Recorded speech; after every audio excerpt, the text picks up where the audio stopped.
कमरे में हवा भारी हो चुकी थी। पेशानी पर रखे उसके होठों ने कोई वादा नहीं दिया, लेकिन उसने एक और बात कह दी कि वो भी थक चुका था, खुद को मजबूत दिखाते दिखाते। आन्या ने बिना हिले उसकी सांसों की थरथराहट महसूस की। कुछ पल ऐसे थे जो शब्दों के काबिल नहीं होते, और ये वही पल था। मगर पहला वही था जिसने खुद को पीछे खींचा।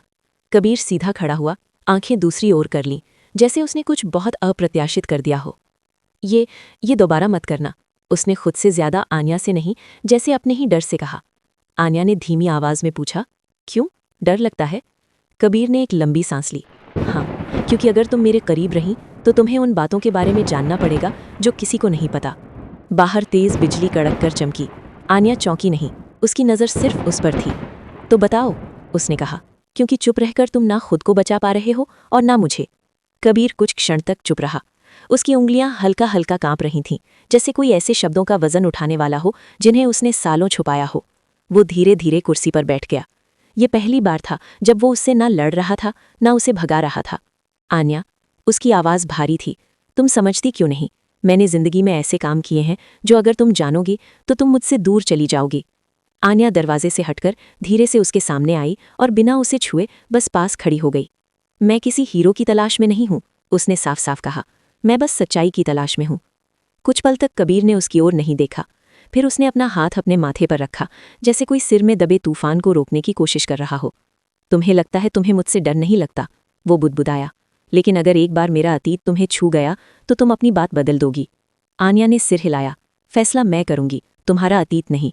कमरे की हवा में एक हल्की सी खामोशी पसर गई। बाहर बारिश अब थोड़ी धीमी हो चुकी थी, लेकिन अंदर का तनाव थमा नहीं था। कबीर ने एक गहरी सांस ली। उसने फिर कहा, ठीक है, अगर तुम सुनना चाहती हो तो मैं बताता हूं, लेकिन जो तुम सुनोगी वो सब बदल देगा। आन्या की आंखों में डर नहीं था, सिर्फ एक स्थिर अडिग जिज्ञासा। उसने सिर हिलाकर कहा, मैं तैयार हूं। कबीर की आवाज़ टूटी नहीं, लेकिन बेहद थकी हुई थी। मेरा अतीत एक हादसे से शुरू हुआ था।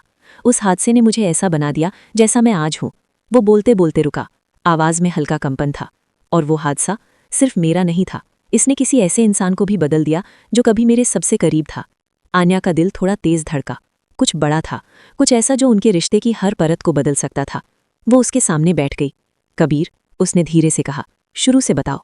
कबीर ने अपनी आंखें बंद की, जैसे किसी पुराने गहरे दरवाजे को खोलने जा रहा हो जिसके पीछे सालों से बंद तूफान पड़ा है। और फिर उसने कहना शुरू किया। उस रात मैं अकेला नहीं था। कमरे में खिड़की पर गिरती हल्की हल्की बारिश अब किसी दूसरे ताल पर बजती लग रही थी, जैसे वो भी कबीर की बातों का इंतजार कर रही हो। कबीर की आंखें दूर कहीं टिक गईं, जैसे वो अभी भी उसी जगह खड़ा हो जहां उसकी जिंदगी बदल गई थी। उस रात मैं अकेला नहीं था, उसने दोहराया, और वो इंसान मेरे लिए सब कुछ था। आन्या धीरे से कुर्सी पर बैठी रही। उसने उसे बाधित नहीं किया। उसे पता था कुछ सच खुद ही बाहर आते हैं जब उनकी जरूरत हो।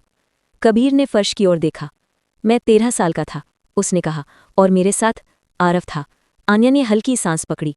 वो नाम उसने पहले कभी नहीं सुना था। आरव कौन था? उसने पूछा। कबीर की आवाज़ टूट कर नहीं, बल्कि किसी पुरानी चोट की तरह धीमी हुई।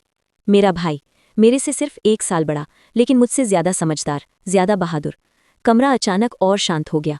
उस रात हम दोनों ने घर से चोरी छिपे निकलने का फैसला किया था, बस थोड़ी देर टहलने के लिए, क्योंकि गर्मी बहुत थी। कबीर की आंखों में बारिश के पहली बार नहीं, कई साल पुराने निशान चमके। हम जंगल वाली तरफ चले गए थे, हमेशा की तरह, वही रास्ता जिसे हम सीक्रेट पाथ कहते थे। आन्या को महसूस हुआ कुछ भारी आने वाला है। कबीर ने आगे कहा, उस रात हमें वहां अकेले नहीं होना चाहिए था। हमने किसी और को देखा। आन्या की उंगलियां अनायास ही कस गईं। किसी और को? उसने धीरे से पूछा। कबीर ने सिर हिलाया। हाँ, कोई ऐसा जो वहां नहीं होना चाहिए था, क्योंकि वो आदमी हमेशा हमसे छुपा करता था। आन्या का दिल धड़क उठा। कौन? कबीर ने उसकी आंखों में पहली बार देखा, जैसे वो चाह रहा हो कि वो डरकर रुक जाए, लेकिन उसे पता था कि वो नहीं रुकेगी। एक आदमी था जो अक्सर हमारे घर के आसपास घूमता रहता था, कभी सड़क के मोड़ पर, कभी पुरानी दुकान के बाहर। हम बच्चे थे, समझ नहीं आते थे, लेकिन माँ, वो हर बार हमें घर के अंदर खींच लेती थी। उसके चेहरे पर एक अजीब सी घबराहट होती थी। आन्या के अंदर एक झुरझुरी सी दौड़ गई। उस रात, कबीर ने कहा, वो आदमी जंगल के रास्ते पर खड़ा था। एक पल को बारिश की आवाज़ भी धीमी लगने लगी। आरव ने कहा कि शायद वो रास्ता पूछ रहा होगा, लेकिन मुझे लगा वो हमारा इंतजार कर रहा था। आन्या की सांसें स्थिर नहीं थी। कबीर ने फुसफुसाते हुए कहा, उसने हमें देखा और मुस्कुराया। ऐसी मुस्कान जो किसी बच्चे को कभी नहीं देखनी चाहिए। आन्या ने धीरे से पूछा, फिर क्या हुआ? कबीर के गले से आवाज़ मुश्किल से निकली।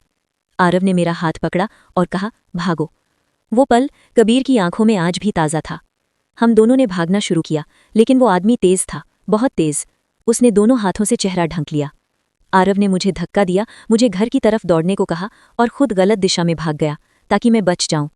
आन्या की आंखें भर आई थीं, लेकिन वो खामोश रहीं क्योंकि कहानी अभी अधूरी थी।